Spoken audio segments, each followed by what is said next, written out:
A very pleasant good morning, dear students. My name is Anil and I am your English mentor. And today I'm just going to teach you a very interesting grammar topic named active passive. My dear student, I know most of the students face problem in these active and passive. And most of the times I have noticed many errors come based on active and passive in all the competitive exams. So I guarantee if you watch this particular video, I can clear your every single doubt based on active and passive. So without any further delay, let us start active and passive. आज हम active and passive को करने वाले हैं, right? So my dear student, जैसा कि आज आप टाइटल देख पा रहे हो, active and passive. So before we proceed, सबसे पहले हम समझते हैं कि एक्टिव कौन से सेंटेंसेस होते हैं, पैसिव कौन से सेंटेंसेस होते हैं. So my dear student, active जो होते हैं वो आप बोल सकते हैं सब्जेक्ट ओरिएंटेड. Subject oriented. देखें, जिन पर्टिकुलर सेंटेंसेस के अंदर आप सब्जेक्ट को अहमियत ज्यादा देते हैं, जिन पर्टिकुलर सेंटेंस में हमारा सब्जेक्ट मेन होता है, तो आपका एक्टिव सेंटेंस कहलाएगा. एंड जो पैसिव होगा उसमें आप बोल सकते हैं ऑब्जेक्ट ओरिएंटेड, मतलब जिसके अंदर आप ऑब्जेक्ट को ज्यादा अहमियत देते हो, तो वो आपका कहलाएगा आपका एक्टिव. ओके, एक्टिव सेंटेंस बोला जाएगा. Now let me just make it clear. समझाता हूं आपको एग्जांपल से. देखिए, एग्जांपल से आप समझने की कोशिश करें. मैंने बोला राम प्लेज क्रिकेट. सिंपल से एग्जांपल मैंने लिखा है यहाँ पर, राम प्लेज क्रिकेट. देखें, तो यहां अगर आप ध्यान से देखें तो राम तो हो गया आपका, राम आपका सब्जेक्ट हो गया, क्लियर. अब प्लेस यहां पर आपने यूज कर लिया वर्ब, V1 प्लस SEIS लिख लिया आपने, और जो क्रिकेट है ये आपका ऑब्जेक्ट हो गया. So if you look at this particular example, Ram place cricket, तो हमने यहाँ पे राम यानी जो कि एक सब्जेक्ट है, इसको हमने क्या किया, हाईलाइट किया, हमने इसको एम्फसाइज किया है. So when we emphasize on subject, हम जब सब्जेक्ट के ऊपर एम्फसाइज करते हैं, तो वो आपका क्या कहलाते हैं, वो आपके एक्टिव सेंटेंसेस कहलाते हैं. लेकिन जब हम ऑब्जेक्ट को एम्फसाइज करते हैं, मान लो यही सेंटेंस में पैसिव में बना था, तो क्या करता, देखो, cricket is played bye Ram. तो इसी पर्टिकुलर सेंटेंस में जो आपका ऑब्जेक्ट है, अगर इस सेंटेंस को ध्यान से देखें तो क्रिकेट यहाँ पर हमारा ऑब्जेक्ट था, तो हमने क्रिकेट को यहाँ पर क्या किया, ऑब्जेक्ट हमने यूज कर लिया. So but in this particular sentence we are more over emphasizing object. हम यहाँ पर ऑब्जेक्ट को emphasize कर रहे हैं. So my dear student, cricket is played by me, ये आपका पैसिव स्ट्रक्चर हो गया. राम प्लेस क्रिकेट, ये आपका एक्टिव स्ट्रक्चर हो गया. सो इन शॉर्ट, जो आपके सब्जेक्ट ओरिएंटेड, जिसमें हम सब्जेक्ट ओरिएंटेड आपके सेंटेंसेस होते हैं, वो आपके एक्टिव कहलाते हैं. ऑब्जेक्ट ओरिएंटेड सेंटेंसेस होंगे जो आपको वो पैसिव कहलाएंगे, right. So now if you just look at this topics to be covered, आज मैं आपको यहाँ पर 12 टाइप के क्या कराऊंगा, आपको एक्टिव पैसिव कराऊंगा. एंड आई गारंटी अगर आप इन सारे 12 के 12 टाइप्स को आप कर लेते हैं, so you will not have any doubt based on active and passive. Okay, तो स्टार्ट करते हैं सबसे पहले हम टेंसेस के साथ. Okay, give me 1 second. तो सबसे पहले हम स्टार्ट करते हैं टेंसेस के हिसाब से. Before we proceed, let me just make it clear my dear student. देखिए, एक्टिव और पैसिव के केस की अगर मैं बात करता हूं, तो जैसे मैंने अभी आपको डिफरेंस बताया है, but in case of passive always keep one thing in your mind, B always comes. Passive में हमेशा आपका बी जरूर आएगा. And after that we have to use past participle. Past participle क्या होता है, V3 जिसको आप बोलते हो, पास्ट पार्टिसिपल होता है, right. Now we can not make even a single sentence without B plus V3. यानी पैसिव का जो स्ट्रक्चर होगा वो हमेशा आपका बी प्लस V3 ही यूज करेंगे आप. अगर मैं बात करता हूं, जो बी की जो फॉर्म्स होती है वो अलग अलग टाइप की फॉर्म होती है. देखिए, बी को अलग अलग तरीके से हम डिवाइड कर सकते हैं. बी को अगर मैं प्रेजेंट में अगर बात करूं तो इज, एम, आर बोला जाता है. पास्ट में इसको वॉज, पास्ट में इसको हम क्या कर सकते हैं, पास्ट में हम इसको वॉज वर कर सकते हैं, वॉज वर, ठीक है. और अगर मैं इसको परफेक्ट की सेंस में लेकर जाता हूं तो बी का बन जाएगा आपका बीम बन जाएगा, बीम बन जाता है, बी का बीम। और उसके बाद अगर कंटिन्यूअस फॉर्म में लेके जाता हूं तो ये बीम बन जाता है, ठीक है। Is am are was were been, ये ही फॉर्म होती है। फ्यूचर में इसका कोई फॉर्म नहीं होता, तो ये विल या शेल के साथ खुद ही बी बनकर आ जाता है। और उसके बाद आप हमेशा ही इन सभी के बाद क्या यूज करते हो, V3 यूज करते हो। So this is the, in case of अगर मैं बात करता हूँ बी प्लस थर्ड फॉर्म, हमें पैसिव स्ट्रक्चर में हमें बी प्लस थर्ड फॉर्म हमेशा यूज करना होता है। Is am are was were, perfect में ये बीन हो जाता है, कंटिन्यूस बीन बन जाता है। और फ्यूचर में विल बी, शैल बी, इस तरीके से आ जाता है। और उसके बाद हमेशा आप V3 यूज करते हैं। तो ये आप हमेशा एक बात ध्यान रखना, this is your passive structure. Passive can not be made without V3। Passive आपका V3 के बिना बन ही नहीं सकता है, right. Now let us start with the tenses. हम सबसे पहले टेंसेस के हिसाब से स्टार्ट करते हैं, ठीक है। देखिए सबसे पहला जो आपका टेंस रहेगा, आपका रहेगा प्रेजेंट इंडेफिनाइट। देखिए टेंसेस के हिसाब से अगर मैं बात करता हूं, प्रेजेंट इंडेफिनाइट। देखिए प्रेजेंट इंडेफिनाइट के टेंसेस किस तरीके से आप चेंज करते हैं इनटू पैसिव। देखिए सबसे पहले अगर मैं बात करता हूं, मैं कोई सिंपल से एग्जांपल आप यहां पे लिखता हूं। मैंने लिखा she sings a song, she sings a song। तो ये आपका हो गया एक्टिव। क्या हो गया, ये आपका एक्टिव हो गया, जिसमें आपने स्ट्रक्चर फॉलो किया, subject plus verb plus object. ये आपका आपने क्या किया, एक स्ट्रक्चर फॉलो किया एक्टिव के केस में। लेकिन अगर मैं बात करता हूं पैसिव के केस में, तो आप स्ट्रक्चर क्या यूज करेंगे, वहां पर सबसे पहले आपका ऑब्जेक्ट आएगा, और उसके बाद आपका बी आएगा, और उसके बाद वर्ब की थर्ड फॉर्म आएगी, उसके बाद आपका फिर आपका बाय आ जाएगा, और उसके बाद आप सब्जेक्ट यूज कर लेते हैं। क्लियर। तो इस तरीके से आप क्या यूज करेंगे, ये आपका पैसिव का स्ट्रक्चर हो गया। इस तरीके से आपको पैसिव स्ट्रक्चर फॉलो करना पड़ेगा। जैसे अगर मैं बोलता हूँ शी सिंग्स अ सॉन्ग, तो यहाँ पे ये शी क्या हो गया आपका सब्जेक्ट, सिंग्स आपका वर्ब हो गया, और सॉन्ग आपका ऑब्जेक्ट हो गया, राइट। लेकिन अगर इसी को मैं पैसिव में ट्रांसलेट करूं तो कैसे बनेगा, देखो अ सॉन्ग जो कि आपका ऑब्जेक्ट है, तो क्या बन जाएगा, किस तरीके से बनाएंगे हम इसको, देखें a song। now my dear student b plus third form आपको यूज करना पड़ेगा। a song, सॉन्ग आपका सिंगुलर है, तो b का प्रेजेंट फॉर्म क्या होता है, इज एम आर होता है। बट सॉन्ग आपका सिंगुलर है, सो देयरफॉर हमें b का जो सिंगुलर फॉर्म होता है इज होता है, तो इसलिए हमें यूज करना पड़ेगा a song is sung by her।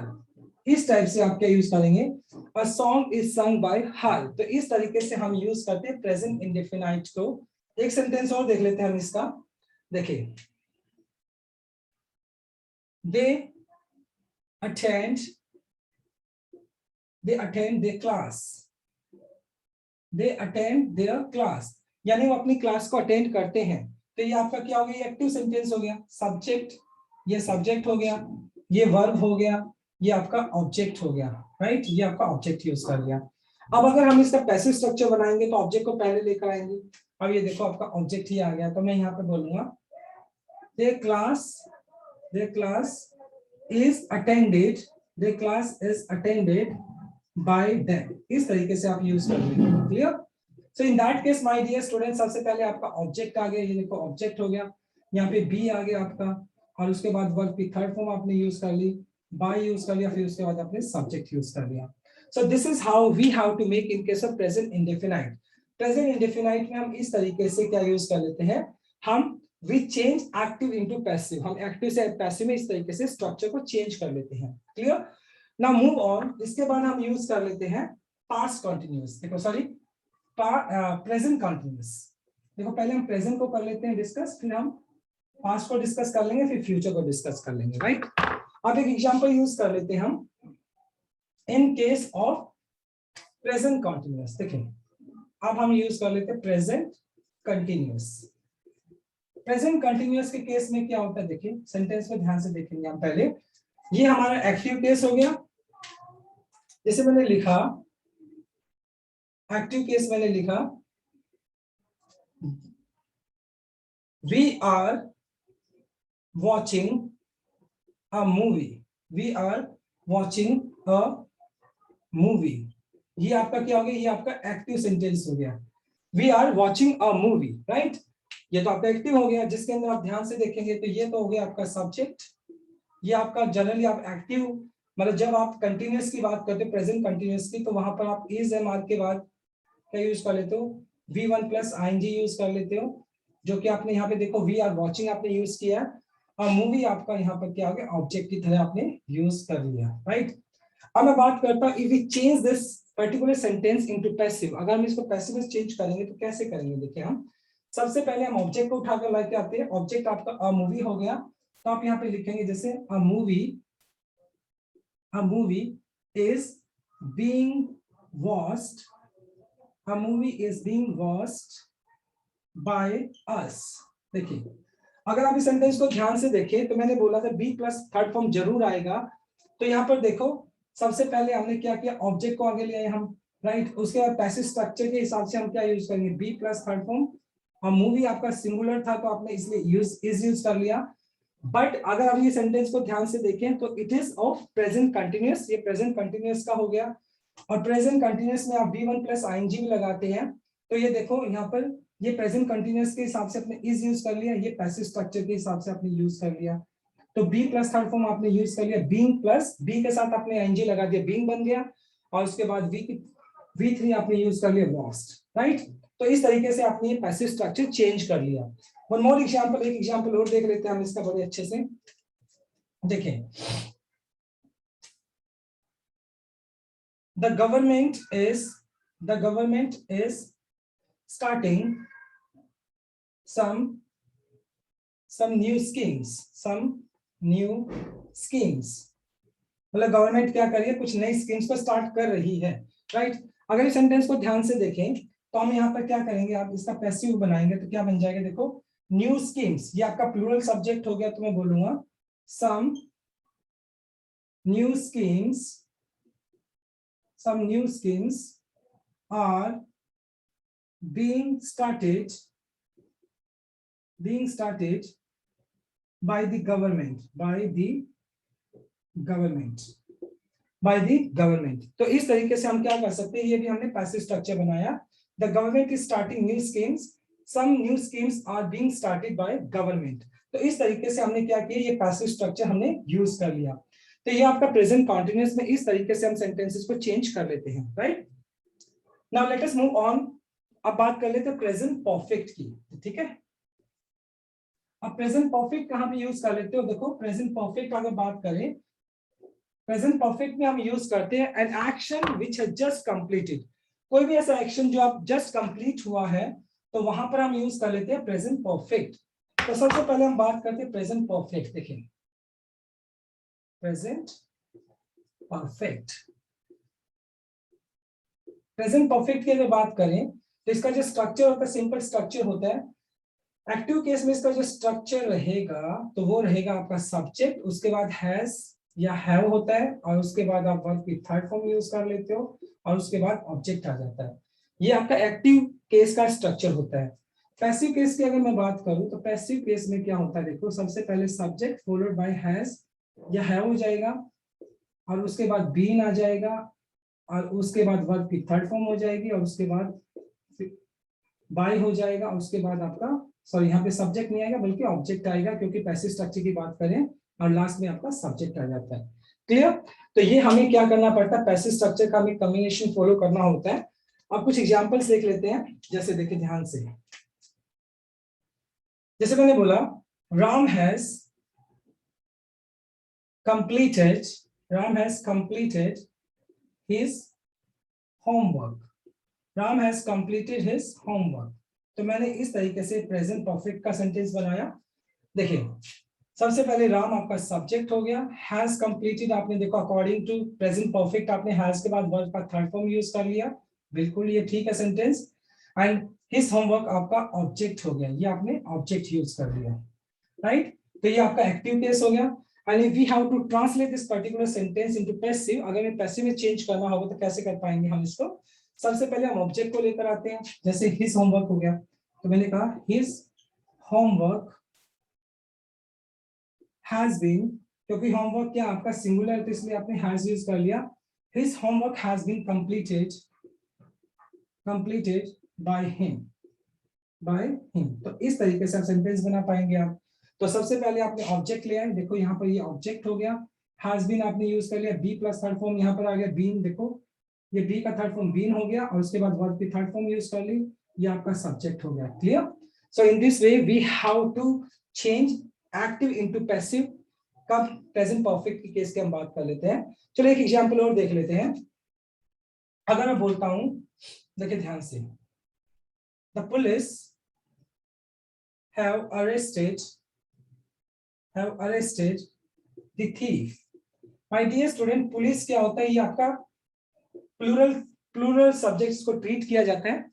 Police एक मतलब आपका कलेक्टिव नाउन हो गया, बट इसको पुलिस को हमेशा प्लूरल ट्रीट किया जाता है। Police have arrested the thief, तो इसका हम पैसिव बनाएंगे तो कैसे बनेगा? देखो, the thief has been arrested by the police. तो इस तरीके से आप यूज कर सकते हो। और हालांकि अगर मैं बात करता हूं the police have arrested the thief, तो यहाँ पे अगर मैं बाय भी ना लगाऊं, अगर मैं यहाँ पे बाय भी ना लगाता हूं, तो ये भी सेंटेंस करेक्ट ही होगा, because in this case need not use police use करने की जरूरत ही नहीं है, क्योंकि ऑब्वियसली बात है पुलिस को अथॉरिटी अरेस्ट करने का। तो थीफ हैज बीन अरेस्टेड, तो सम केसेस में हमें क्या करना आता है? नीड नॉट यूज सब्जेक्ट, हमें सब्जेक्ट यूज करने की जरूरत भी नहीं होती है, राइट? अगर मैं बोलता हूं my mobile has been stolen by the thief, तो डेफिनेटली इनकरेक्ट हो जाएगा, बिकॉज थीफ ने ही चुराया होगा ना, my mobile phone has been stolen. तो बहुत सारे केसेस में हम बाय प्लस थर्ड फॉर्म भी यूज नहीं करते। जब ये कॉमन होता है कि we know the subject, we know the doer, हमें पता है डूअर कौन होता है, तो उस केस में हमें यूज करने की जरूरत नहीं होती है, राइट? तो ये आपके सेंटेंस रहे प्रेजेंट परफेक्ट के। So my dear student, present के अंदर हम तीन ही टाइप से हम क्या बनाते हैं? तीन ही टाइप से हम सेंटेंसेस बनाते हैं। एक्टिव से पैसिव के अंदर प्रेजेंट इंडेफिनाइट रहेगा, प्रेजेंट कॉन्टिन्यूअस रहेगा, प्रेजेंट परफेक्ट रहेगा। क्लियर? अब बात कर लेते हैं हम पास्ट इंडेफिनाइट की। देखो, पास्ट इंडेफिनाइट की अगर मैं बात करता हूं तो इसको किस तरीके से ट्रांसलेट करेंगे हम? देखिए, पास्ट इंडेफिनाइट, इसका जो स्ट्रक्चर होता है subject plus V2 plus object होगा, ये आपका स्ट्रक्चर होगा। लेकिन अगर मैं बात करता हूँ, ये तो आपका एक्टिव केस हो गया, ये तो आपका एक्टिव केस हो गया, ठीक है? अगर मैं सेंटेंस को ध्यान से देखूं तो मैंने बोला, देखिए मैंने बोला I attended a seminar. मैंने एक सेमिनार अटेंड किया। I attended a seminar. तो अब सेंटेंस को ध्यान से देखा तो सब्जेक्ट हो गया आपका I, सब्जेक्ट V2 हो गया ये, और ये बाद में आपका ऑब्जेक्ट आ गया, ये आपका ऑब्जेक्ट आ गया, राइट? ये हमने ऑब्जेक्ट यूज कर लिया। लेकिन अगर इसी का मैं पैसिव बनाऊंगा तो पैसिव स्ट्रक्चर हम क्या फॉलो करेंगे? पैसिव में हम यूज करेंगे सबसे पहले ऑब्जेक्ट, उसके बाद आप वॉज या वर यूज कर लेंगे कि पास्ट में बी का फॉर्म वॉज या वर होता है, और उसके बाद वर्ब की थर्ड फॉर्म आती है, उसके बाद ऑब्जेक्ट आ जाता है।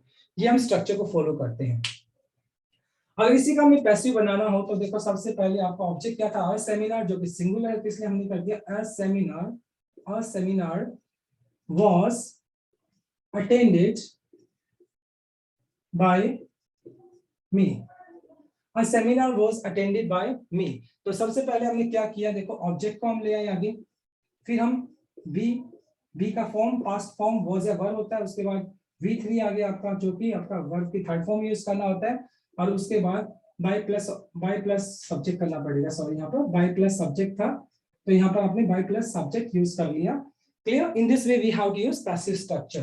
तो हम इस तरीके से पास्ट इंडेफिनाइट हम इसको यूज कर सकते हैं, राइट? अगर इस सेंटेंस को एक बार और ध्यान से देखते हैं, one more example we consider, हम एक एग्जांपल और देखते हैं। जैसे मैंने लिखा, my father called me yesterday. मेरे फादर ने मुझे कल कॉल किया। My father called me yesterday, तो ये आपका ऑब्जेक्ट हो गया। सबसे पहले हम ऑब्जेक्ट को उठा के लेकर आएंगे, तो आई तो अपने साथ was लेकर चलता है, तो बन जाएगा I was called by my father yesterday। ऐसे हम बोल सकते हैं, I was called by my father yesterday। तो इस तरीके से हम सेंटेंस को बना सकते हैं, right? So my dear student, this is in case of past indefinite. ये पास्ट इंडेफिनाइट में इस तरीके से हम सेंटेंसेस को बना सकते हैं। क्लियर? आई होप आपको समझ आ रहा होगा, right? I will try my best to complete this topic today. बहुत थोड़ा लेंथी रहेगा सेशन, बट आई गारंटी कि आपका एक्टिव और पैसिव का जो भी डाउट्स रहेंगे वो कंप्लीट हो जाएंगे, आपको किसी भी तरह का प्रॉब्लम नहीं आएगा। तो ये आपका पास्ट इंडेफिनाइट रहा। अब बात करते हैं पास्ट परफेक्ट की। देखो पास्ट परफेक्ट में क्या होगा, पास्ट परफेक्ट में देखो अगर मैं बात करता हूँ पास्ट परफेक्ट की, तो सबसे पहले हम इसका स्ट्रक्चर समझेंगे। सॉरी, पास्ट कंटिन्यूअस रहेगा पहले तो। पास्ट कंटिन्यूअस,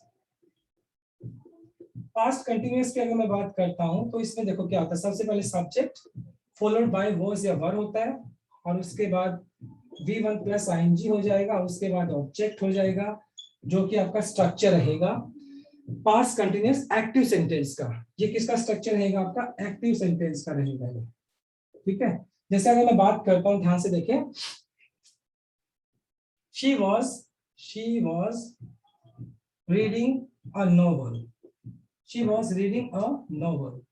इस तरीके से आपने सेंटेंस लिखा। देखो सबसे पहले शी सब्जेक्ट हो गया आपका, अगर बात करता हूँ वॉज हो गया आपका, वॉज या वर्ब, क्योंकि शी सिंगुलर था तो वॉज हमने यूज कर लिया।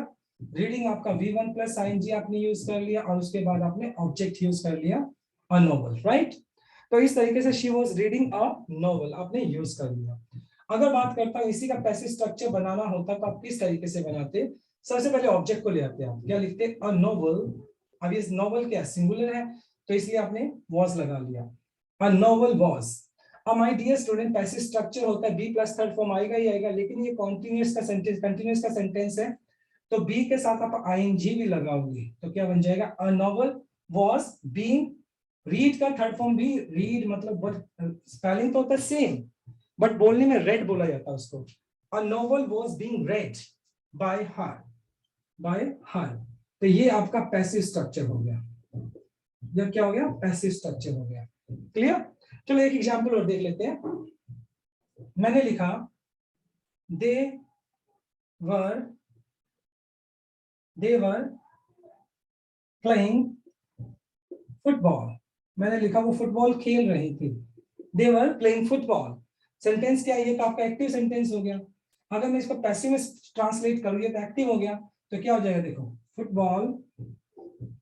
फुटबॉल सिंगुलर है तो वो आ जाएगा, उसके बाद बीइंग लग जाएगा, और उसके बाद प्लेड हो जाएगा, और उसके बाद बाय प्लस सब्जेक्ट हो जाए, बाय देम हो जाएगा, तो क्या बन जाएगा, football was being played by them. तो ये सेंटेंस आपका पास्ट कंटिन्यूअस का हो गया, राइट। तो इस तरीके से हम पास्ट कंटिन्यूअस को यूज कर लेते हैं। अभी हमारे टेंस के ऊपर ही चल रहा है, तो इसके बाद कर लेते हैं पास्ट परफेक्ट की बारी है। पास्ट परफेक्ट की बारी, अभी हम पास्ट परफेक्ट को देख लेते हैं एक बार। देखें पास्ट परफेक्ट, सबसे पहले हम इसका स्ट्रक्चर समझेंगे पास्ट परफेक्ट का। देखो my dear student, past perfect का स्ट्रक्चर होता है subject had plus V3 plus object, ये आपका पास्ट परफेक्ट का स्ट्रक्चर होता है, राइट। अगर मैं बात करता हूं पास्ट परफेक्ट की, तो एक एग्जांपल देख लेते हैं। मैंने बोला he had submitted his project before Monday, यानी मैंने बोला उसने मंडे से पहले अपने क्या कर दिए थे, प्रोजेक्ट सबमिट कर दिए थे।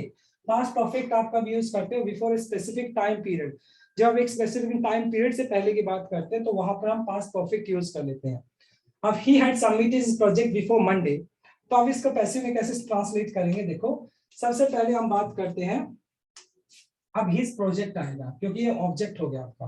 तो मैंने बोला हिज प्रोजेक्ट had been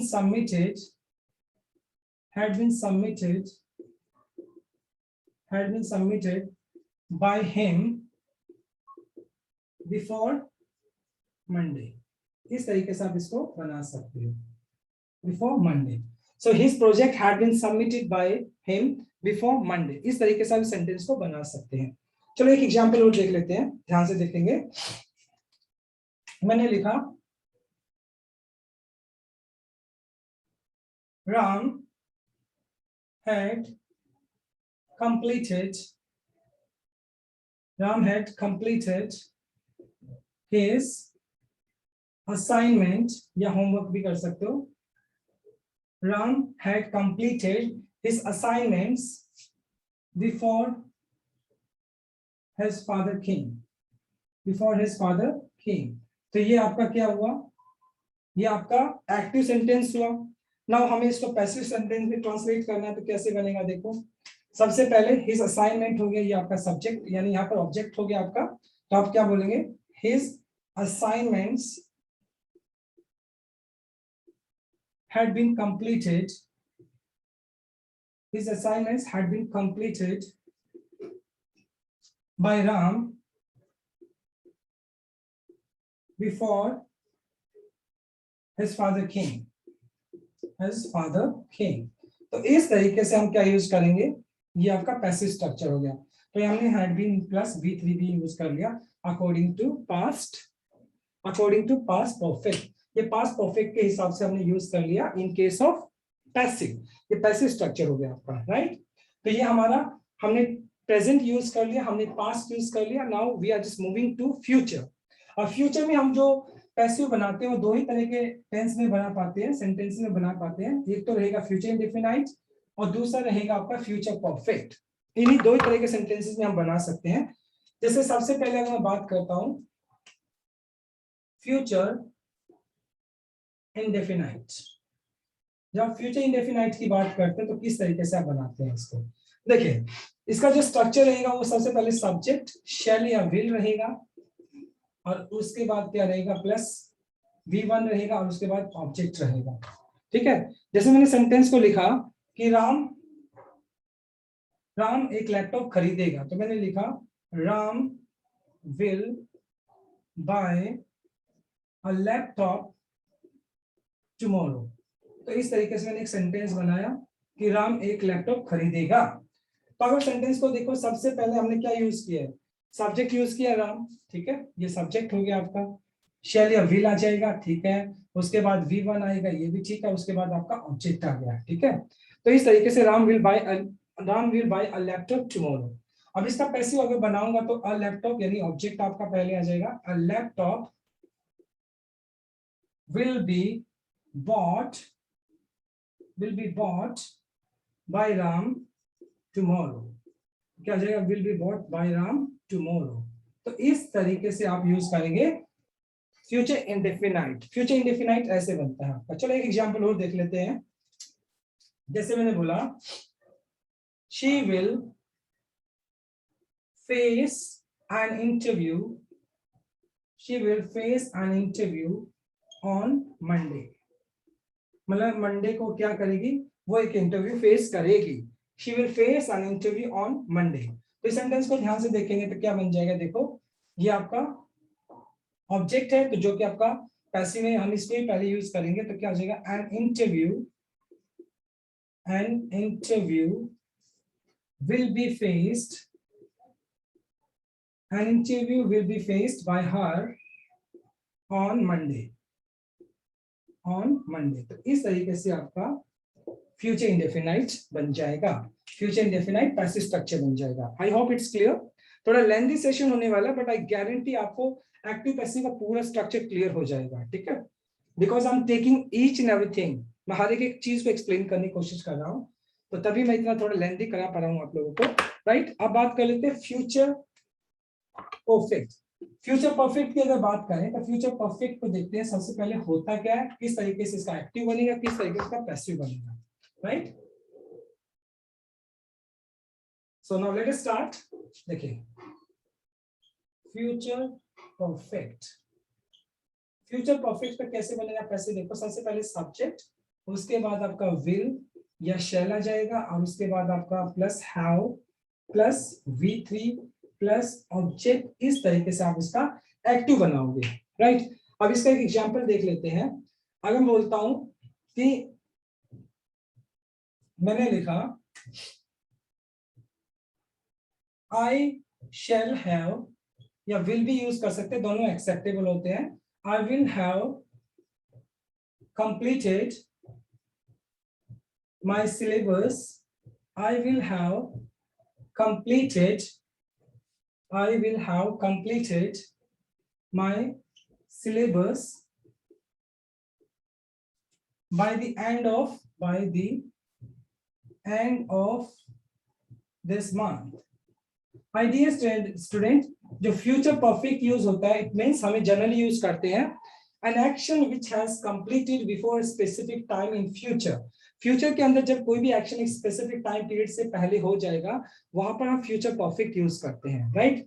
तो अब यहाँ पर देखो फ्यूचर परफेक्ट का देखो हमने विल या शैल यूज कर लिया, उसके बाद देखो यहाँ पे have plus third form use कर लिया, और उसके बाद टाइम पीरियड, यानी जब टाइम पीरियड से पहले की बात करोगे फ्यूचर के अंदर, फ्यूचर में एक स्पेसिफिक टाइम पीरियड से पहले कोई एक्शन होने की बात करोगे तो वहां पर फ्यूचर परफेक्ट यूज कर लेते हैं। तो इस वजह से हमने यूज किया आई शैल हैव भी बोल सकते हैं, आई विल हैव भी बोल सकते हैं। जनरली आई ओ वी अपने साथ शैल लेकर चलता है। अगर ऑप्शन में शैल दिया गया तो डेफिनेटली सी बात आप शैल के साथ ही जाएंगे, otherwise you can go with the will also, ठीक है, विल के साथ भी जा सकते हैं। अब इसी को हमें पैसिव में चेंज करना है तो देखो क्या आएगा, माय सिलेबस हो जाएगा। My syllabus, my syllabus will have been completed, my syllabus will have been completed by me by the end of this month। इस तरीके से आप यूज कर सकते हैं, राइट। तो इस तरीके से आप फ्यूचर परफेक्ट को कर सकते हैं। I hope my dear student आपको प्रेजेंट पास्ट एंड फ्यूचर अच्छे से समझ आया होगा। So this is our very first type according to tenses. हमने टेंसेस के हिसाब से हमने कर लिया है। मूविंग ऑन, अब आप कर लेते हैं बहुत इजी से कंसेप्ट, आगे ज्यादा डिफिकल्ट नहीं रहेंगे। अब बात कर लेते हैं मॉडल वर्ब्स के हिसाब से। देखें अब दूसरा जो हमारा टाइप रहेगा मॉडल वर्ब्स के हिसाब से। माय डियर स्टूडेंट, जितनी भी मॉडल्स हैं, एक चीज सिंपल से ध्यान में रखना, जितने भी मॉडल्स हैं, जितने भी मॉडल वर्ब्स हैं, उसके बाद आप be plus third form use करेंगे, दैट्स ऑल। उसके बाद be plus third form use करेंगे, ये पैसिव स्ट्रक्चर बन जाएगा। जैसे अगर मैं बात करता हूं, इस सेंटेंस को ध्यान से देखेंगे, Ram can speak English, Ram can speak English. तो देखो यहाँ पर इस तरीके से आपने यूज कर लिया। कैन यहाँ पर क्या मॉडल वर्ब है जो कि आपकी एबिलिटी को बताता है। Ram can speak English, Ram क्या हो गया आपका सब्जेक्ट हो गया, ठीक है, ये मॉडल वर्ब हो गया आपका, ये आपका मेन वर्ब होगी, ये आपका क्या हो गया ऑब्जेक्ट हो गया। आप पैसिव स्ट्रक्चर बनाएंगे तो इंग्लिश को पहले ले आएंगे, ऑब्जेक्ट को क्या बन जाएगा, English can be spoken by Ram. तो इस तरीके से मॉडल वर्ब के अंदर आप इसको बना सकते हैं, English can be spoken by Ram. One more example, एक एग्जांपल और देख लेते हैं, कोई और मॉडल वर्ब के साथ देख लेते हैं हम। जैसे मैंने बोला she must face an interview, मतलब यहाँ पे मस्ट क्या, मस्ट आपका एक मॉडल वर्ब हो गया जो कि आपका क्या दिखाता है, स्ट्रॉन्ग ऑब्लिगेशन दिखाता है। she must face an interview, तो इसको क्या बोलेंगे, an interview must be faced by her। इस तरीके से आप यूज कर सकते हैं, राइट। तो इस तरीके से आप मॉडल वर्ब, कोई भी मॉडल वर्ब होगी उसके बाद बी प्लस थर्ड फॉर्म आप लगा देंगे तो वो आपका पैसिव स्ट्रक्चर में आपका ट्रांसलेट हो जाएगा, right. So this is how we change our active into passive in case of modal verbs. Modal verbs हम इस तरीके से यूज कर लेते हैं, राइट। तो my dear student, modal verb में अगर मैं एक केस और बताना चाहूँ आपको तो देखो कैसे होता है।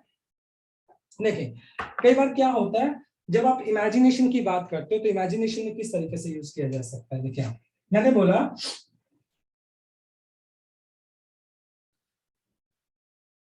if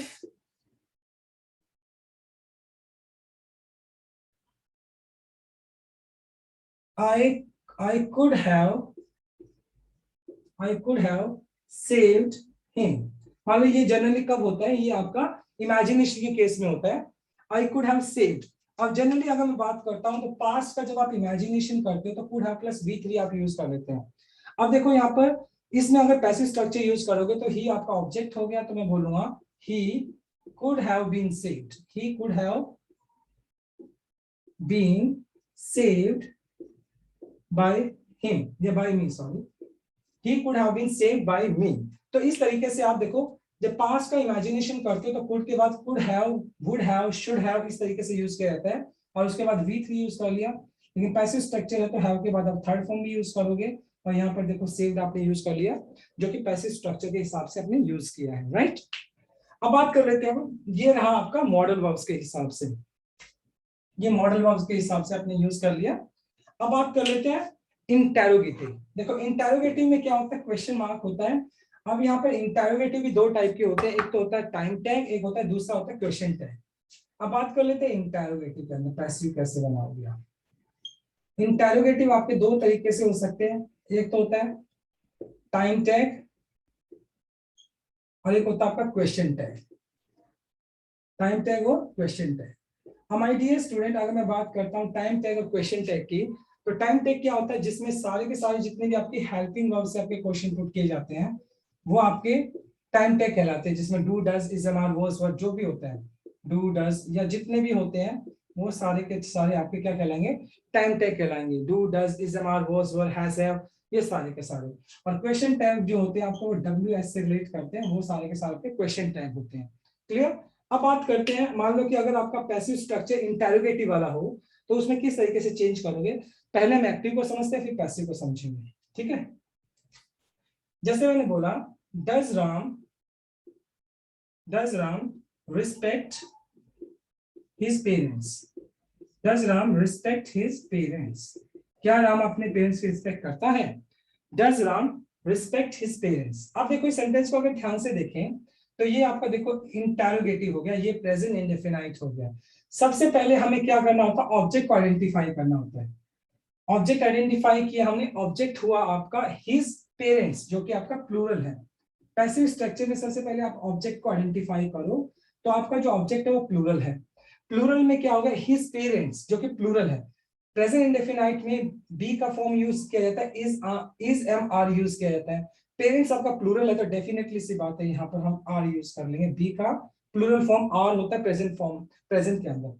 are his parents, are his parents, और उसके बाद वर्ब की थर्ड फॉर्म लगा देंगे, रिस्पेक्टेड, रिस्पेक्टेड बाय राम। तो इस तरीके से आप क्वेश्चन मार्क लगा देंगे यहाँ पर, तो बन जाएगा are his parents, are his parents respected by Ram. तो इस तरीके से आप इसका पैसिव स्ट्रक्चर बना सकते हैं। चलो एक एग्जांपल और देख लेते हैं। डू यू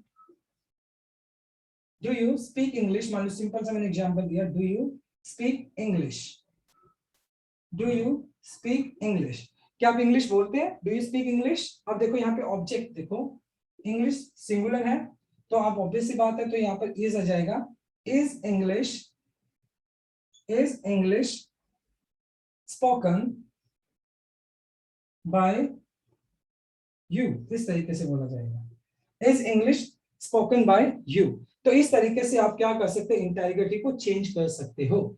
अगर माय डियर स्टूडेंट अगर मैं बोलूं इसमें क्वेश्चन टैग में, तो कुछ भी चेंज नहीं करना होता, सिर्फ इसके सामने जो क्वेश्चन टैग होता है इसके सामने सिर्फ WH लगा दो आप, तो आपका क्वेश्चन टैग वाला भी बन जाएगा। अब मान लो मैं बोलता हूं राम अपने पेरेंट्स की रिस्पेक्ट, देखो पहले अगर मैं एक्टिव केस की बात करूं तो राम, क्या राम अपने वाई, राम अपने पेरेंट्स की रिस्पेक्ट क्यों करता है, तो सेंटेंस क्या बन जाएगा, Why does Ram respect his parents? Why does Ram respect his parents? तो इस तरीके से WH आपने डाल दिया, आंसर में भी WH पहले ही आ जाएगा, बस बाकी सेम स्ट्रक्चर रहेगा। तो क्या हो जाएगा, Why are his parents respected by Ram? इस तरीके से हो जाएगा। आप इंग्लिश कब बोलते हैं, तो यहाँ पर मैंने लिख दिया when। देखो when do you speak English, आप इंग्लिश कब बोलते हैं, when do you speak English। तो यहाँ पर अब यहाँ पर भी मैं when लगा दूं तो बस आपका बन गया। देखो when is English spoken by you, when is English spoken by you। इस तरीके से आप क्या कर सकते हो, इंटेरोगेटिव के अंदर आप यूज कर सकते हो, ठीक है। WH के केस में क्या होता है, WH ही आगे आ जाता है, बाकी तो स्ट्रक्चर जो आपने टाइम टैग के अंदर यूज किया था वो सेम स्ट्रक्चर आपने यूज कर लिया था, वही स्ट्रक्चर यहाँ पर भी रहने वाला है, राइट। तो ये हो गया आपका इंटेरोगेटिव के केस में। अब आता है डबल ऑब्जेक्ट के केस में। माय डियर स्टूडेंट, अभी तक हमने सिंगल ऑब्जेक्ट्स के क्वेश्चन किए हैं। अब डबल ऑब्जेक्ट्स में क्या होता है, कुछ सेंटेंसेस होते हैं जिसमें डबल ऑब्जेक्ट होते हैं, वो मैं आपको समझाने की कोशिश करता हूं। डबल ऑब्जेक्ट, डबल ऑब्जेक्ट्स, देखिए सेंटेंस को ध्यान से देखते हैं। Ram gifted me a watch. Ram gifted me a watch. अगर सेंटेंस को ध्यान से देखें तो यहाँ पर हमने क्या यूज किया है, सबसे पहले देखो राम क्या हो गया, राम आपका सब्जेक्ट हो गया, ठीक है, और गिफ्टेड यहाँ पे आपका V2 हो गया जो कि पास्ट इंडेफिनिट के हिसाब से आपने यूज कर लिया, और मी यहाँ पर आपका एक ऑब्जेक्ट हो गया जिसको आप बोलेंगे इनडायरेक्ट ऑब्जेक्ट। क्या बोलेंगे हम इसको, इनडायरेक्ट ऑब्जेक्ट बोलेंगे। और यहाँ पे वॉच जो है वो आपका डायरेक्ट ऑब्जेक्ट हो गया। माय डियर स्टूडेंट, जो नॉन लिविंग होगा वो आपका इनडायरेक्ट डायरेक्ट ऑब्जेक्ट कहलाएगा, और लिविंग जो होगा आपका इनडायरेक्ट ऑब्जेक्ट कहलाएगा, राइट। यहाँ पर दो ऑब्जेक्ट्स हैं, मी तो आपका इनडायरेक्ट ऑब्जेक्ट जो कि लिविंग बीइंग के लिए यूज किया जाता है, और इनडायरेक्ट जो डायरेक्ट ऑब्जेक्ट होगा वो नॉन लिविंग के लिए यूज किया जाता है। अब यहाँ पर देखो ये डबल ऑब्जेक्ट की बात होगी, ये ऑब्जेक्ट नंबर 1 ऑब्जेक्ट नंबर 2, आपने इस तरीके से दो ऑब्जेक्ट यूज करने। अब इसके दो पैसिव बन सकते हैं, जैसे मैं बात करता हूं, a watch was gifted. Generally my dear student, जब आप डायरेक्ट ऑब्जेक्ट के साथ सेंटेंस बनाएंगे तो इनडायरेक्ट ऑब्जेक्ट से पहले टू आप लगा लेते हैं। A watch was gifted to me by Ram, इस तरीके से आप यूज कर लेंगे। A watch was gifted to me by Ram. और इसी सेंटेंस को अगर डायरेक्ट ऑब्जेक्ट इनडायरेक्ट ऑब्जेक्ट के साथ बनाओगे तो बन जाएगा I was gifted a watch by Ram. इस तरीके से आप यूज कर सकते हैं। तो इस तरीके से आप डबल ऑब्जेक्ट के सेंटेंसेस बनाते हैं। डबल ऑब्जेक्ट में जो लिविंग होगा वो आपका इनडायरेक्ट ऑब्जेक्ट होगा, और जो नॉन लिविंग होगा वो डायरेक्ट ऑब्जेक्ट होगा। जब डायरेक्ट ऑब्जेक्ट से बनाओगे तो इनडायरेक्ट ऑब्जेक्ट के अंदर क्या आ जाएगा, आपका इनडायरेक्ट ऑब्जेक्ट से पहले आपका टू आप यूज कर लेंगे, और अगर जब इनडायरेक्ट ऑब्जेक्ट से बनाओगे तो वहां पर टू लगेगा ही नहीं, राइट। तो इस तरीके से आप डबल ऑब्जेक्ट्स के केस में भी पैसिव बना सकते हैं। आई होप आपको डबल ऑब्जेक्ट का सिस्टम समझ में आया होगा, राइट। चलो देख लेते हैं। नेक्स्ट अगर मैं बात करता हूं तो ये डबल ऑब्जेक्ट्स के इस तरीके से सेंटेंस सॉल्व किए जाते हैं। Now my dear student, moving on, unknown subject. देखो माय डियर स्टूडेंट, अभी तक हमने क्या किया, वो सारे के सारे सब्जेक्ट्स यूज किए जिसमें हमें नॉन है, बाय लगाकर हमने यूज किया। जनरली बहुत सारे ऐसे सब्जेक्ट्स होते हैं जिसमें क्या होता है, हमें सब्जेक्ट का पता ही नहीं होता है। अगर जैसे मैंने बोला, मैं अननोन सब्जेक्ट की अगर मैं बात करता हूं, अननोन सब्जेक्ट, हमें सब्जेक्ट का पता ही नहीं है, तो वहां पर भी हम पैसिव स्ट्रक्चर यूज कर लेते हैं। जैसे मैंने बोला, my phone has been stolen, my phone has been stolen, मेरा फोन चोरी हो गया है। My phone has been stolen, तो अब यहाँ पर मैं by somebody, by a thief, तो इस तरीके से हम यूज नहीं कर सकते। It's a common sense, my phone has been stolen, तो किसी ने चुराया होगा या वो चोरी होगा, ऑब्वियसली बात है, जिसने चुराया, तो मैं यहाँ पे बाय लगाने की जरूरत ही नहीं है। तो यहाँ पर देखो माय फोन आपका सिंगुलर था, तो यहाँ पे आपने प्रेजेंट परफेक्ट के हिसाब से हैज यूज कर लिया, बी का थर्ड फॉर्म बीन हो गया, और उसके बाद अकॉर्डिंग टू स्ट्रक्चर हमें पास्ट पार्टिसिपल भी यूज करना होता है, तो यहाँ पे V3 हमने यूज कर लिया। जैसे अगर मैं बात करता हूँ, एक एग्जांपल और देख लेते हैं।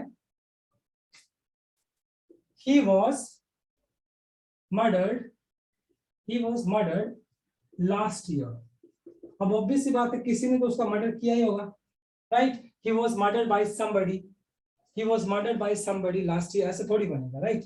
तो यहाँ पर देखो बी का पास्ट फॉर्म होता है was या were, तो हमने was यूज कर लिया, उसके बाद पैसिव के स्ट्रक्चर के हिसाब से हमने पास्ट पार्टिसिपल यूज कर लिया।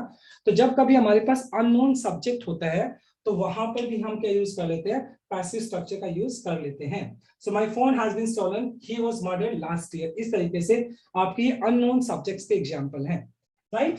तो इस तरीके से हम अननोन सब्जेक्ट के भी कुछ एग्जांपल्स कर सकते हैं। So now this is in case of unknown subject. My dear student, next जो रहेगा आपका वो रहेगा प्रोसीजर। क्या रहेगा, प्रोसीजर। तो जनरली जब आप कोई प्रोसीजर बताने की बात करते हैं तो वहां पर भी हम क्या यूज कर लेते हैं, पैसिव स्ट्रक्चर यूज कर लेते हैं। जैसे अगर मैं बात करता हूं, suppose I am just going to teach you how to make tea, चाय कैसे बनाई जाती है, तो मैं बोलूंगा देखो, फर्स्ट ऑफ ऑल, सबसे पहले हम क्या करते हैं, first of all a pen is taken.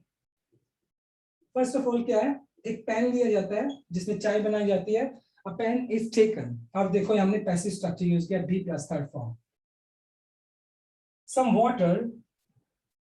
some water is poured in it, इसके अंदर कुछ पानी डाला जाता है, यहाँ पे भी पैसिव स्ट्रक्चर हमने यूज किया be plus third form. Some water is poured in it, then इसके बाद क्या होता है, the kettle is kept on the burner, और उसके बाद क्या की जाती है, The kettle is kept on the burner. Kettle को किसी बर्नर पे रखा जाता है। तो आप इस सेंटेंस को ध्यान से देखो तो सभी में मैंने क्या यूज किया, be plus third form use किया। So my dear student, generally जब आप प्रोसीजर की बात करते हो तो वहां पर भी हम क्या यूज करते हैं, वहां पर भी हम पैसिव स्ट्रक्चर यूज कर लेते हैं। उसके बाद क्या किया जाए, उसमें टी लीव्स और शुगर को ऐड किया जाता है। तो देखो, some sugar and tea leaves are added in it।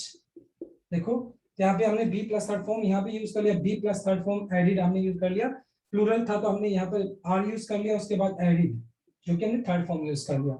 So my dear student, जब कभी आप प्रोसीजर की बात करेंगे तो प्रोसीजर के अंदर भी आप क्या यूज करते हो, बी प्लस थर्ड फॉर्म यानी पैसिव स्ट्रक्चर को यूज कर लेते हो। आई होप आपको बहुत अच्छे से समझ आ रहा होगा ये टॉपिक।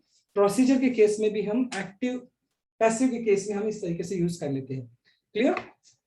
अब बात कर लेते हैं इन्फिनेटिव केस की। देखिए, सो इन्फिनेटिव होता क्या है, जैसे 2 + v1 हम जनरली यूज कर लेते हैं इन्फिनेटिव। देखो इन्फिनेटिव केस की अगर मैं बात करता हूं, इन्फिनेटिव, तो इन्फिनेटिव केस में क्या होता है, देखो एक तो होता है फुल इन्फिनेटिव, आपका 2 + v1 होता है इन्फिनेटिव, और एक होता है आपका bare infinitive. My dear student, एक तो होता है आपका 2 + v1 और एक होता है बेयर इन्फिनेटिव यानी विदाउट 2 होता है, जो कि आपका विदाउट 2 होता है, तो वो आपका बेयर इन्फिनेटिव होता है। अब इन्फिनेटिव के केस में अगर पैसिव बनाना तो किस तरीके से पैसिव बनेंगे, देखो मैंने बोला it is to inform you, ये आपको इन्फॉर्म करना है, it is to inform you, तो ये आपका एक्टिव केस हो गया, ये आपने एक्टिव यूज कर लिया। लेकिन अगर इसका पैसिव में बनाना चाहूं तो किस तरीके से पैसिव बनेगा, देखो इट इज टू, अब यहाँ पर ये जो है 2 + v1 दिया है, ये तो आपका इन्फिनेटिव केस हो गया, लेकिन अगर मैं इसमें पैसिव डाल देता हूँ 2 भी बन जाएगा, तो क्या बन जाएगा, it is to be informed you, तो इस तरीके से आपका ये क्या बन जाएगा, ये पैसिव बन जाएगा। ठीक है, और एग्जाम्पल देख लेते हैं। there is nothing to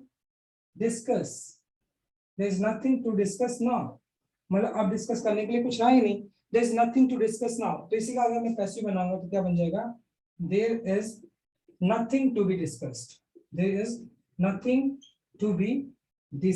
और यहाँ पर हमने क्या यूज कर लिया, ये देखो there is nothing to be discussed, ये पैसिव स्ट्रक्चर हमने यूज कर लिया now। तो इस तरीके से आपका इन्फिनेटिव केस में 2 + v1 होता है, वहां पे 2v, और उसके बाद आपने क्या यूज कर लिया, पैसिव स्ट्रक्चर यूज कर लिया। देखो ये पैसिव स्ट्रक्चर हो जाएगा, b + थर्ड फॉर्म इन्फिनेटिव हो जाएगा, राइट।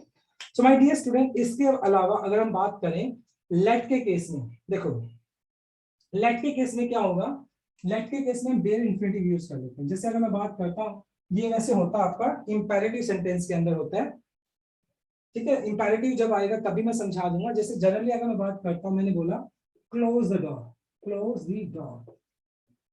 Door, right. अगर मैं इसका पैसिव स्ट्रक्चर बनाऊं तो क्या बन जाएगा, देखो let the door be closed,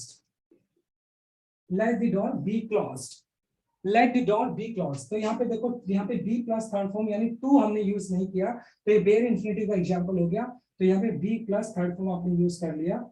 हालांकि ये एक इंपेरेटिव सेंटेंस है, लेकिन मैं इंपेरेटिव केस में भी आपको समझाऊंगा, तो ये आपका इन्फिनेटिव केस के अंदर हो गया। So this is how we have to change our active into passive in case of infinitive. Infinitive case में हम इस तरीके से एक्टिव से पैसिव में चेंज करते हैं, right. So now let us move on to our next type which is gerund. बहुत इंटरेस्टिंग है जीरेंड भी आपका। देखें जीरेंड में क्या होता है माय डियर स्टूडेंट, पहले हम इसको जीरेंड को समझते हैं क्या होता है। देखें जीरेंड जो होता है आपका, जीरेंड होगा, देखिए जब वर्ब की जीरेंड होता है क्या आपका, जीरेंड होगा जब वर्ब की फर्स्ट फॉर्म के साथ आप आईएनजी लगा देते हो और वो एक नाउन की तरह ट्रीट करेगी, तो वहां पर आप यूज कर लेते हो जीरेंड, राइट। अब बात कर लेते हैं जीरेंड के केस में स्ट्रक्चर क्या होगा। यहाँ पर ऑब्वियसली बात है, बीइंग लगाकर उसके साथ हम वर्ब की थर्ड फॉर्म यूज कर लेंगे, तो वो आपका जीरेंड का स्ट्रक्चर बन जाएगा। अब एग्जाम्पल देखता हूँ, देखो मैंने लिखा, सेंटेंस लिख रहा हूं मैं, शी हेट्स बीइंग डिसलाइक्ड या being disrespected. She hates being disrespected, disrespected. अगर हम सेंटेंस को ध्यान से देखें तो देखो जनरली जो हेट, लाइक, लव है वो अपने साथ इन्फिनेटिव केस, सॉरी वो अपने साथ जेएंड केस लेकर चलते हैं, V1 प्लस आईएनजी। तो देखो पैसिव स्ट्रक्चर के हिसाब से हमने क्या लिख लिया, बी प्लस थर्ड फॉर्म तो यूज कर लिया, लेकिन बी के साथ हमने आईएनजी भी लगा दिया, क्योंकि हेट अपने साथ आईएनजी लेकर चलता है, तो इसलिए हमने बीइंग बना दिया। शी हेट्स बीइंग डिसरिस्पेक्टेड, यानी उसको मतलब उसको नफरत है कि कोई उसकी डिसरिस्पेक्ट करे, तो इस तरीके से आप बना सकते हो। जैसे मैं बात करता हूं, a baby loves being cuddled। cuddled का मतलब होता है जो बच्चों के साथ खेला जाता है, उसको बोलते हैं a baby loves being cuddled। देखो यहाँ पे लव भी अपने साथ क्या लेता है, जीरेंड लेकर चलता है, बी प्लस आईएनजी आपने लगा दिया और cuddled आपने यहाँ पे यूज कर लिया। इस तरीके से आप क्या यूज कर सकते हो, जीरेंड का केस यूज कर सकते हो, राइट। और देखो और एग्जाम्पल और देख लेते हैं, एक एग्जाम्पल और देख लेते हैं। She is fond of being admired। मतलब एडमायर का मतलब प्रशंसा करना होता है, तो मतलब she is fond of being admired, यानी जब उसकी प्रशंसा की जाती है तो उसको बहुत ज्यादा पसंद है। फॉन्ड ऑफ के बाद प्रेपोजिशन के बाद आप जीरेंड यूज करते हैं, तो V1 अपने बी के साथ आईएनजी लगा दिया तो बीइंग बन गया, एडमायर्ड अपने वर्ब की थर्ड फॉर्म यूज कर ली। तो इस तरीके से आप क्या यूज करते हो, जीरेंड के केस में भी आप पैसिव स्ट्रक्चर इस तरीके से बना लेते हो। I hope it's clear to you, right. Now my dear student, आगे और कुछ पार्ट्स रह गए हैं, it will take hardly 10 minutes to explain. अब बात कर लेते हैं, देखो नेक्स्ट टाइप हमारा रह गया इंपैरेटिव के केस में। देखिए इंपैरेटिव क्या होता है, जब आप किसी को स्पेसिफिक कमांड, ऑर्डर, रिक्वेस्ट करते हो तो वो आपके इंपैरेटिव सेंटेंसेस होते हैं, राइट। जैसे मैं अगर सिंपल से एग्जांपल दूं, मैं कोई भी, देखिए मैंने बोला switch off the lights, switch off the lights, switch off the lights, या close the door, close the door, ठीक, क्लोज द डोर। अगर बोलता हूं, ये आपके सेंटेंसेस क्या होंगे, इंपैरेटिव हो गए, राइट। ब्रिंग योर नोटबुक, इस टाइप से, ब्रिंग योर नोटबुक। फेच अ गिलास ऑफ वाटर, फेच अ गिलास ऑफ वाटर। तो इस तरीके से आप क्या यूज कर सकते हो, ये आपके एक्टिव केस हो गए। अगर इन्हीं को हम मैं बात करता हूं, तो इंपैरेटिव में अगर बनाऊं तो ये सेंटेंसेस आपके लेट के साथ बनेंगे। जैसे मैंने बोला स्विच ऑफ द लाइट्स, तो क्या बन जाएगा आपका, देखो let the lights, let the lights B switched off, B switched off. तो इस तरीके से आप इस सेंटेंस को बनाओगे। क्लोज द डोर, तो क्या बन जाएगा, let the door, let the door be closed. तो इस तरीके से आपका ये भी पैसिव स्ट्रक्चर बन जाएगा। ब्रिंग योर नोटबुक, तो क्या आ जाएगा, let your notebook, let your notebook be brought, be brought. तो इस तरीके से हो जाएगा, BROUGS ब्रॉट।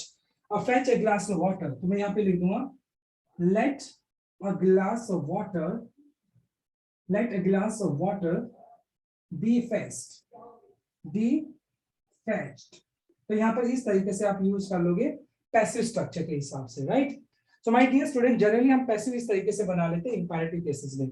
लेकिन अगर मान लो इन्हीं सेंटेंसेस के आगे अगर कोई भी आप कॉम्प्लीमेंट्री वर्ड यूज कर लेते हो, काइंडली, प्लीज, अगर मान लो आपने काइंडली और प्लीज इस तरह का कोई भी वर्ड लगा दिया, तो इन्हीं सेंटेंसेस को हम कैसे चेंज करेंगे, फिर हम देखो स्विच ऑफ द लाइट्स, तो इसको बोला जाएगा जनरली इस केस में आप क्या लिखेंगे, फिर लिखोगे आप you are requested, you are requested to, और उसके बाद आप पूरे सेंटेंस को चेंज कर दोगे, you are requested to switch off the lights, you are requested to close the door, you are requested to bring your notebook, you are requested to fetch a glass of water. तो इस तरीके से आप इसको क्या use करेंगे, you are requested. अगर आपने काइंडली या प्लीज वर्ड यूज कर लिया तो इस तरीके से आप यूज कर सकते हैं। क्लियर?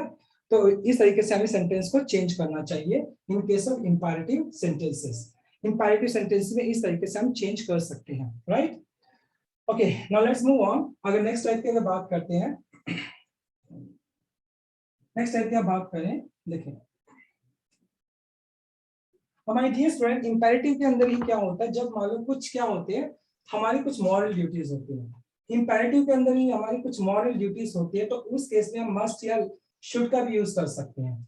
जैसे अगर मैं सेंटेंस को बोलूं, जैसे बोलता हूँ help the needy, help the needy, तो ये हमारा एक मॉरल ऑब्लिगेशन भी हो गया, मॉरल ड्यूटीज भी हो गई। तो इसमें हम क्या कर सकते हैं, शुड यूज कर सकते हैं। जैसे हमने the needy should be helped, the needy should be helped. तो इस तरीके से हम सेंटेंस को बनाएंगे, राइट? जैसे मैंने बोला follow the traffic lights, follow the traffic lights, traffic light को फॉलो करो, तो क्या आ जाएगा, the traffic lights should be followed, should be followed. तो इस तरीके से आप यूज करेंगे इन केस ऑफ इंपैरेटिव। इंपैरेटिव के अंदर जब आपका मॉरल ड्यूटीज का एक फीलिंग आता है, तो वहां पर आप शुड लगाकर आप उस सेंटेंस को बोल सकते हैं।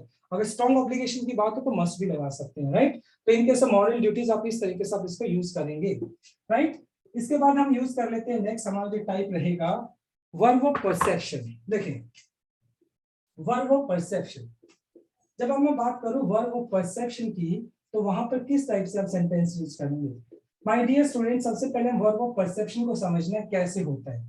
सी, वर्ब ऑफ परसेप्शन वो होती है जो हमारी 5 सेंस से रिलेट करती है। 5 सेंस से रिलेट करेगी वो आपकी वर्ब ऑफ परसेप्शन कहलाएगी। इट मींस जो आपकी सेंसेस से रिलेट करती है। जैसे अगर मैं बात करता हूँ, आईज हो गया, टंग हो गया, माउथ हो गया, राइट? देखो आईज हो गया सी, राइट? टंग टेस्ट हो गया, फील हो गया, राइट? तो जो आपकी एब्स्ट्रैक्ट फीलिंग को बताती है, हमारी 5 सेंसेस होती हैं। कौन कौन सी होती है? आईज हो गया, टंग हो गया, ईयर हो गया, नोज हो गया, स्किन हो गया। तो इन्हीं से रिलेट करती है जो भी वर्ब्स आएंगे वो वर्ब ऑफ परसेप्शन कहलाएंगे। तो जनरली जब आप वर्ब ऑफ परसेप्शन के साथ कोई पैसिव स्ट्रक्चर बनाते हैं तो किस तरीके से बनाया जाता है? जैसे अगर मैं बात करता हूं, जैसे मैंने लिखा Honey test sweet, Honey test sweet. अब इसका पैसिव स्ट्रक्चर बनाएंगे तो किस तरीके से बनाएगा? देखो हम जैसे क्या है, honey is sweet when it is tested, इस तरीके से बनेगा। अब टेस्ट क्या है? टेस्ट आपका एक वर्ब ऑफ परसेप्शन है, तो इस वजह से हमें यहाँ पर इस तरीके से स्ट्रक्चर बनेगा, राइट? जैसे मैं बोलता हूं, देखो the soup smells delicious, the soup smells delicious. तो इसको कैसे बनेगा? The soup is delicious when it is smelled, इस टाइप से हम इसको बना देंगे, right? The soup is delicious when it is smelled। तो इस तरीके से वर्ब ऑफ परसेप्शन के केस में हम पैसिव स्ट्रक्चर को बना लेते हैं, राइट? अब हमारे रहेंगे सिर्फ 2 ही टाइप के, एक तो रहेगा यूज्ड टू, एक हो गया prepositional. So my dear student, मैंने बहुत कोशिश की है आपको पूरा का पूरा कॉन्सेप्ट समझाने के लिए, राइट? सो प्लीज आप इसको शेयर जरूर करना, लाइक करना, अपने दोस्तों तक भी शेयर करना, so that this video can reach the maximum number of students, ठीक है? अब बात कर लेते हैं यूज्ड टू। देखो अब मैं बात कर लेता हूँ यूज्ड टू के केस में। अब यूज्ड टू होता कहाँ पर? जनरली आप जब पास्ट रिपीटेड एक्शन की बात करते हो, पास्ट रिपीटेड एक्शन की जब बात करेंगे तो वहां पर हम यूज कर लेते हैं यूज्ड टू। जैसे अगर मैं बात करता हूं, mister Sharma used to teach me English। मैंने बोला मिस्टर शर्मा मुझे इंग्लिश पढ़ाया करते थे। तो अगर मैं इसका पैसिव स्ट्रक्चर बनाऊंगा तो कैसे बनेगा? देखो mister Sharma used to be taught, नहीं आया मिस्टर शर्मा। देखिए सॉरी, इसको कैसे बनाएंगे हम? Mister Sharma used to teach me भी है ना यहाँ पे, mister Sharma used to teach me English। तो यहाँ पे क्या बन जाएगा? देखो I used to be taught I used to be taught English by Mr. Sharma. इस टाइप से आप यूज करेंगे. I used to be taught English by Mr. Sharma. तो इस तरीके से आप पैसिव स्ट्रक्चर यूज कर लेंगे, राइट. तो ये आपका जनरली यूज टू के केस में क्या होता है, इस तरीके से आप ऑब्जेक्ट को पहले ले आते हैं, फिर यूज टू के बाद बी प्लस थर्ड फॉर्म लगा दोगे पैसिव स्ट्रक्चर को फॉलो करते हुए. तो इस तरीके से आप यूज टू के केस में आप बना सकते हैं. Clear. So my dear student, अब रह जाता है आपका प्रेपोजिशनल. अगर बात करता हूं, जनरली इस तरह की मिस्टेक्स की जाती है प्रेपोजिशनल के केस में. प्रेपोजिशनल की अगर मैं बात करता हूं तो वहां पर किस तरीके से आप यूज करेंगे. देखिए, जैसे मैंने लिखा राम स्माइल्स एट मी. तो देखो, अब जनरली क्या होता है, अगर आपने प्रेपोजिशन यूज किया तो पैसिव स्ट्रक्चर में भी आप यूज करेंगे. जैसे मैं बोलता हूं I am smile at by Ram. इस तरीके से आप यूज करेंगे. Ram smiles at me, so I am smiled at by Ram. जैसे कि मैं बोलता हूं the police are looking into this matter. The police are looking into this matter. आप पैसिव बनाओगे तो into भी आएगा आपका साथ. जैसे बोलता हूं this matter is being looked into by the police. इस तरीके से आप यूज करेंगे. सो माय डियर स्टूडेंट, मैं कहने की बात ये हुई कि प्रेपोजिशनल फ्रेज के अंदर भी क्या होता है, अगर आपका कोई प्रेपोजिशन आया है तो पैसिव स्ट्रक्चर के अंदर भी वो प्रेपोजिशन आपको यूज करना होगा. अगर आपने लिख दिया I am smiled by Ram, नहीं होगा, right. This matter is being looked by the police, ये रॉन्ग हो जाएगा. तो आपको वो प्रेपोजिशन भी यूज करना होगा, जो प्रेपोजिशन आपको दिया गया है वो प्रेपोजिशन भी आपको यूज करना होता है, राइट. क्लियर. चलो एक एग्जांपल और देख लेते हैं. लास्ट एग्जांपल है, जैसे मैंने बोला फायर एनगल्फ का मतलब होता है निगलना.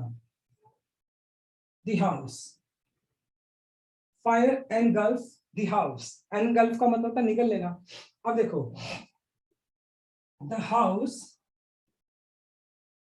was engulfed by fire या फिर in fire. My dear student, हम जनरली कुछ लोग क्या करते हैं, अब वो वहां पर by को रट लेते हैं कि by ही यूज करना होता है. My dear student, according to sentence हमें यूज करना होता है. अब फायर क्या, बाय फायर नहीं हो सकता, इन फायर होगा. ऑब्वियस सी बात है, फायर के अंदर हुआ, फायर के द्वारा नहीं हुआ, right. The house was engulfed by fire नहीं, बल्कि the house was engulfed in fire is the correct answer, right. तो ये हमारा prepositional हो गया. My dear student, we have covered these all 12 types of passive structures, and so this is all about from my side. I'm sweating badly as you can see, but I try my best to simplify this topic to you. My dear student, आपसे उम्मीद करता हूँ, expect करता हूँ कि आप इस video को शेयर करेंगे, लाइक करेंगे, and I know you will share this video so that maximum number of get benefited, जो ज़्यादा से ज़्यादा बच्चे इसका बेनिफिट उठा पाए. In case still you have any doubt in this particular topic, feel free to comment in the comment box. I will definitely respond to you, right. Thank you. God bless you all. Stay happy and blessed, and happy Janmashtami. Thank you.